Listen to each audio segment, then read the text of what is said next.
여러분 안녕하십니까? 국내 최대 온라인 쇼핑몰 쿠팡의 경기도 부천 물류센터 집단 감염이 확산하고 있습니다. 지금까지 30명 넘게 확진 판정을 받았고 물류센터 근무자의 3살 배기 딸도 확진됐습니다.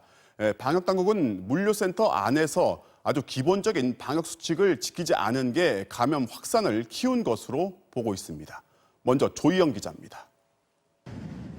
경기도 부천의 쿠팡 물류센터 관련 확진자는 불과 닷새 만에 63명까지 늘었습니다. 각 지자체가 오늘 집계한 결과 인천 30명, 경기 18명, 서울 15명 등 확진자가 급속히 늘고 있는 겁니다. 특히 물류센터에서 근무한 서울 강서구 거주자의 3살 딸이 확진 판정을 받으면서 딸이 다니던 어린이집이 폐쇄되기도 했습니다. 방역당국은 급속한 확산세를 차단하기 위해 속도전을 벌이고 있습니다.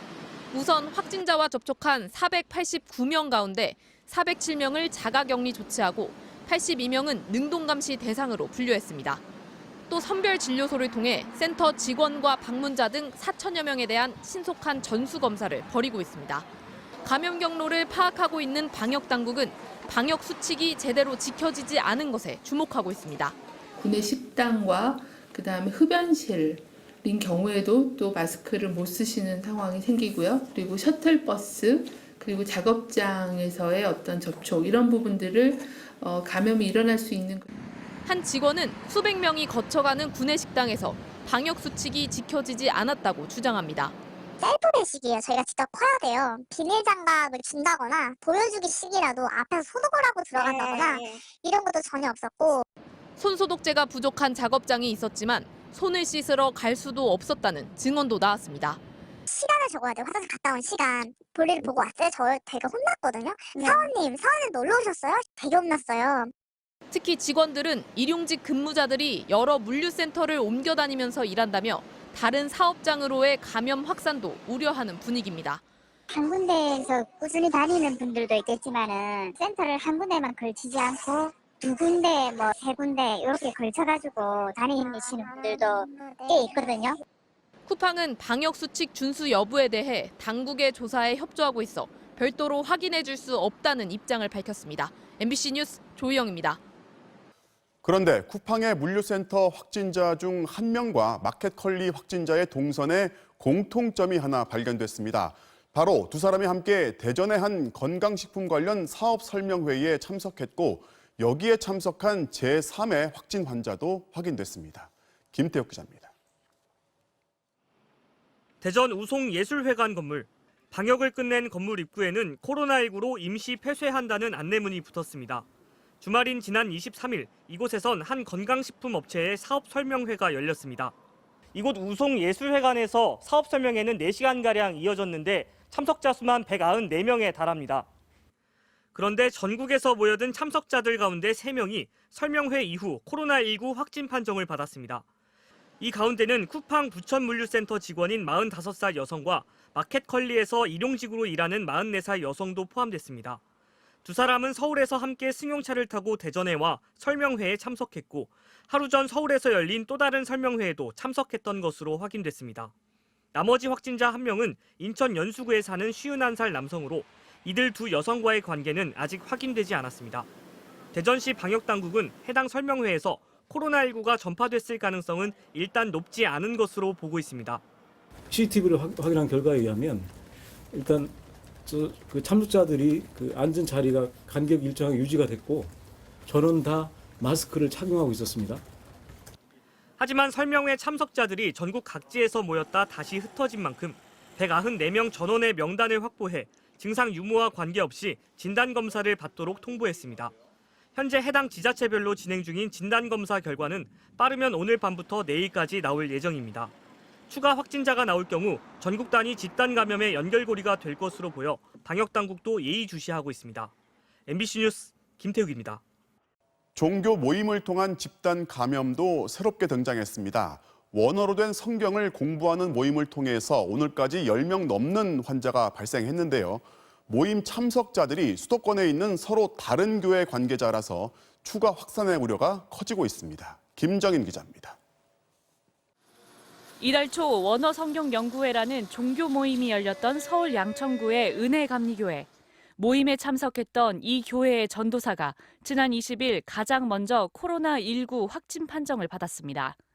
함께 모임에 왔던 남양주 화도우리 교회 목사에 이어 목사의 가족과 신도 등 6명이 감염됐습니다. 이 중 화도우리 교회 신도 76살 A씨는 치료를 받다가 숨졌습니다. 확산은 계속되고 있습니다.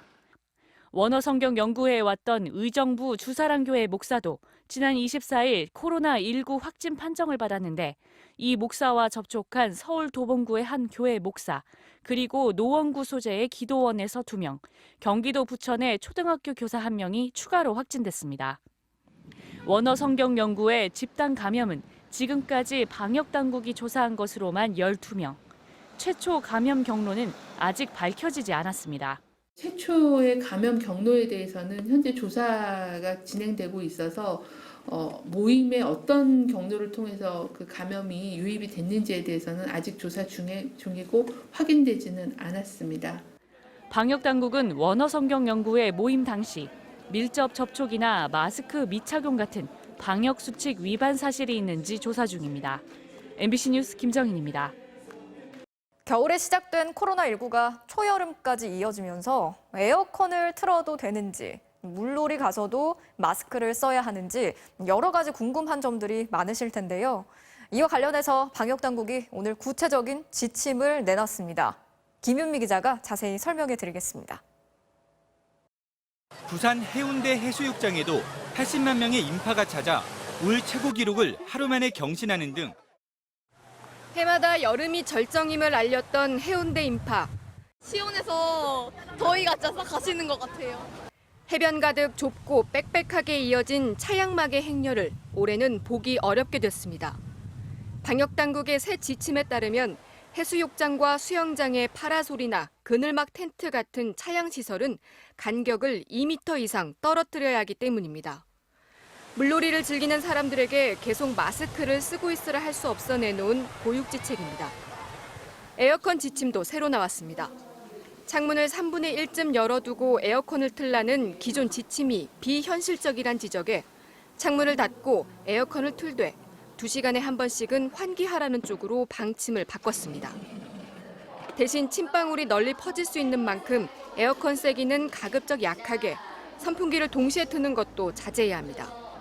에어컨 바람이 몸에 직접 닿지 않도록 하고 바람 세기를 낮춰서 종일 학교에 있는 학생들이 내내 마스크를 쓰고 있긴 힘들다는 지적에 벗을 수 있는 예외 규정도 뒀습니다. 운동장 등에서 2m 거리 두기가 되거나 머리가 아프고 숨이 차는 이상 증상이 있는데도 굳이 끼고 있을 필요는 없다는 겁니다.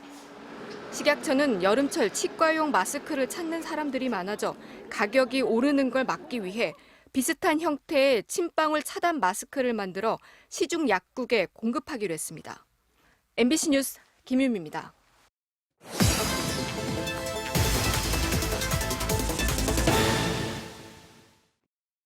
바로 간다 인권사회팀 이재욱 기자입니다. 코로나19에 대한 불안감이 가시지 않으면서 관공서와 대형 영업점 등 많은 곳에서는 방역을 실시했습니다.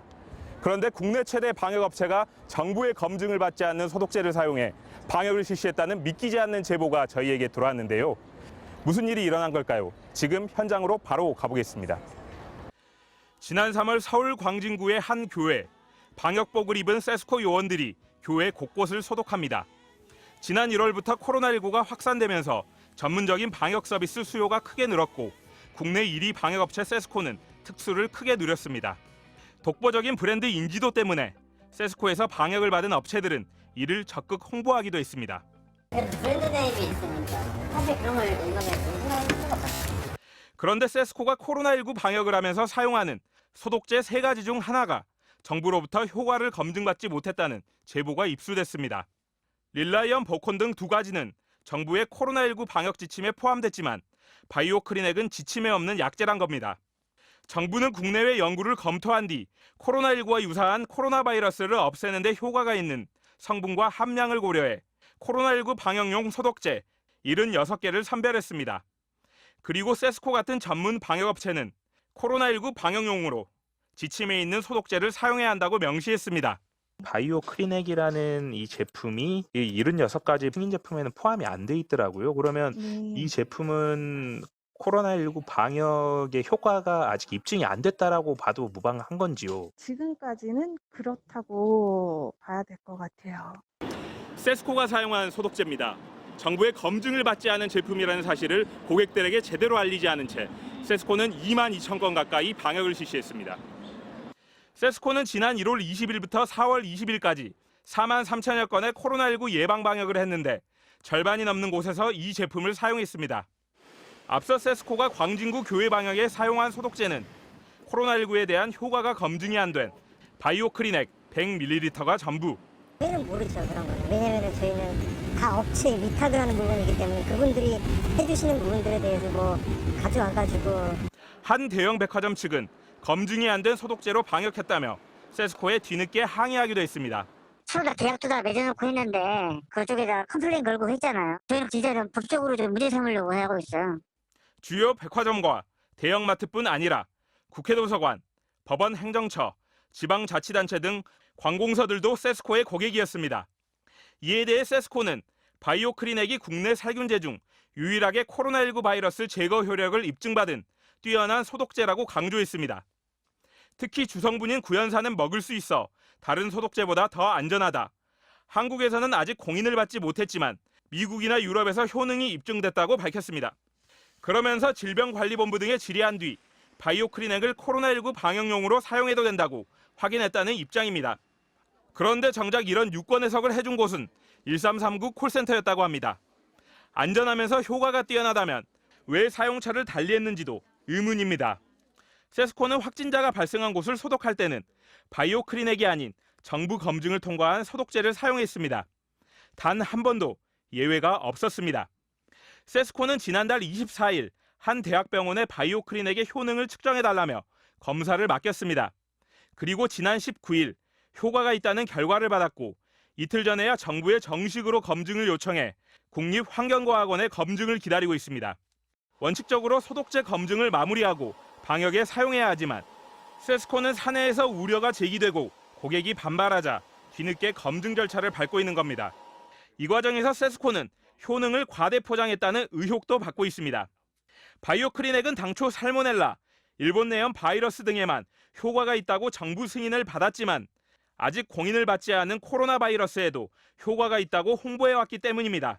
인체 감염 코로나 바이러스의 효능이 있다라고 그렇게 홍보를 하며 사용하는 것에는 원칙의 문제가 있다라는 것이고요. 먼저 효능을 평가를 받지 않았기 때문에 허위 광고될 수 있습니다.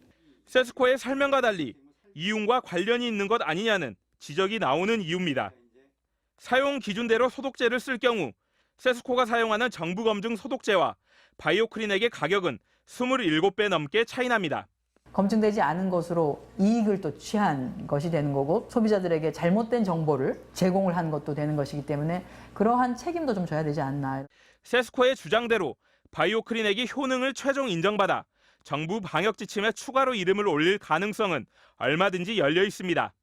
마찬가지로 아직 검증이 완성되지 않은 소독제였다는 사실을 알았다면 소비자들의 선택 역시 달라졌을 가능성도 있었습니다. 코로나 특수는 얼마나 컸을까? 매출이 늘었는지 물었지만 세스코 관계자는 아직 집계 중이라 바로 답할 수 없다는 입장을 밝혔습니다. 바로 간다 이재욱입니다.